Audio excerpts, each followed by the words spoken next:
Hello friends, કેમ છો બધા? Welcome to my channel. આજે હું મગની દાળ જે સવારે બનાવી હતી તે થોડી વધી છે, એમાંથી આપણે પરાઠા બનાવીશું.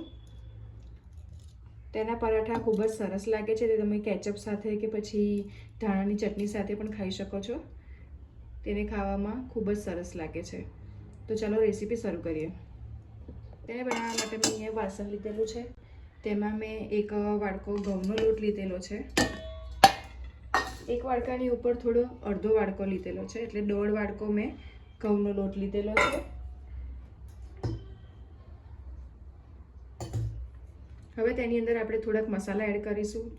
મગની દાળની અંદર બનાવતી વખતે મેં અંદર મસાલા બધા એડ કરેલા જ છે, પણ આપણે લોટ પણ એડ કરીશું અંદર, એટલા માટે થોડાક મસાલા હજુ આપણે એડ કરીશું. 1 ચમચી હળદર પાવડર, 1 ચમચી ધાણા જીરું પાવડર, 1 ચમચી લાલ મરચું પાવડર,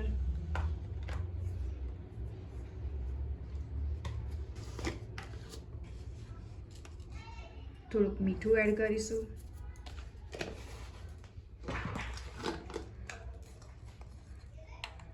થોડી હિંગ એડ કરીશું,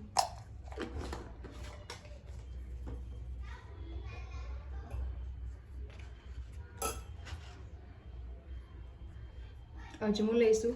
અજમાને આવી રીતે હાથથી ક્રશ કરીને એડ કરી દઈશું.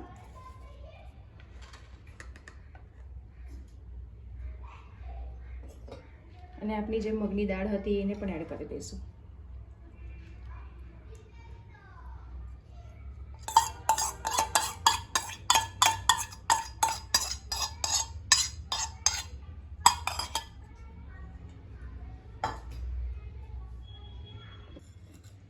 એની ઉપર આપણે 3 ચમચી જેટલું તેલ એડ કરીશું.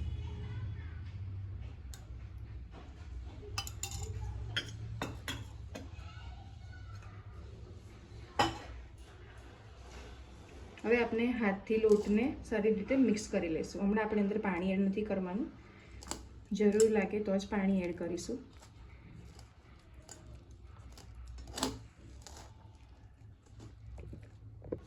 લોટને મેં સારી રીતે મિક્સ કરી લીધેલો છે. મેં અહીંયા સહેજ પણ પાણીનો ઉપયોગ નથી કરવો, જે આપણી દાળ હતી એની અંદર જ લોટ બંધાઈ ગયો છે. તમે પણ એકવાર આ રેસીપી જરૂરથી ટ્રાય કરજો. પરાઠા ખૂબ જ સરસ લાગે છે.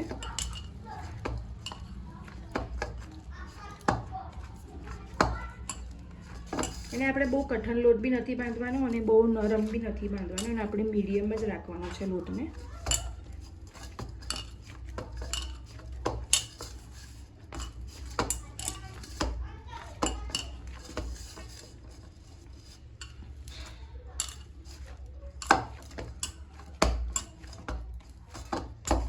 આપણો લોટ બનીને રેડી થઈ ગયો છે. તમે જોઈ શકો છો આ એકદમ નરમ લોટ છે.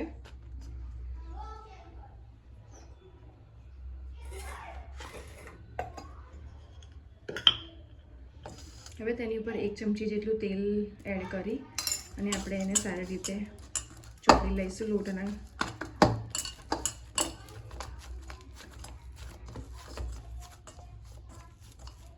હવે આપણે એને થોડી વાર માટે રેસ્ટ કરવા દઈશું. 10 મિનિટ રહીને પછી આપણે એને પરાઠા બનાવીશું.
પરાઠા એક તરફથી શેકાઈ ગયા છે. હવે એની અંદર થોડું તેલ આપણે ઉપર નાખીને એને બીજી બાજુ પલટાવી લઈશું. બીજી બાજુ પલટાવીને બી એને આપણે શેકવાની છે. અને આપણે બહુ વજન નથી આપવાનું, નહીં આપણો જે પરાઠો છે એકદમ કડક થઈ જશે, નરમ નહીં રહે. એટલે એને હલકા હાથે જ આપણે શેકવાનું છે બે બાજુથી. બંને બાજુ સરસ રીતે થોડો ગોલ્ડન બ્રાઉન થાય ત્યાં સુધી આપણે એને શેકીને એને આપણે કાઢી લઈશું. આ પરાઠા તમે એકવાર જરૂરથી ટ્રાય કરજો. જો તમને મારી રેસીપી ગમે તો તમે લાઇક, શેર અને સબસ્ક્રાઈબ જરૂરથી કરજો. અને મને કમેન્ટમાં જરૂરથી જણાવજો કે તમે આ રીતને પરાઠા ટ્રાય કર્યા છે કે નથી કર્યા. વધેલી દાળમાંથી આ પરાઠા બનાવવાની રીત ખૂબ જ સરસ છે, જેથી આપણી દાળ છે આપણે ફેંકવી બી ના પડે અને એનો યુઝ પણ થઈ જાય. તમે પણ એકવાર જરૂરથી ટ્રાય કરજો.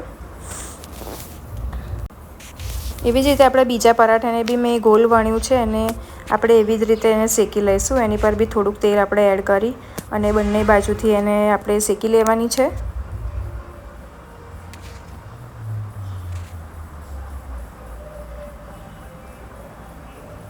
હલકા હાથે એને પણ સરસ રીતે આપણે ગોલ્ડન બ્રાઉન થાય ત્યાં સુધી આપણે એને શેકી લઈશું.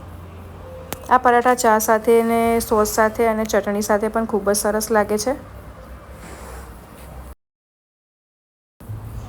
એવી જ રીતે મેં બધા જ પરાઠા વણીને શેકી લીધેલા છે.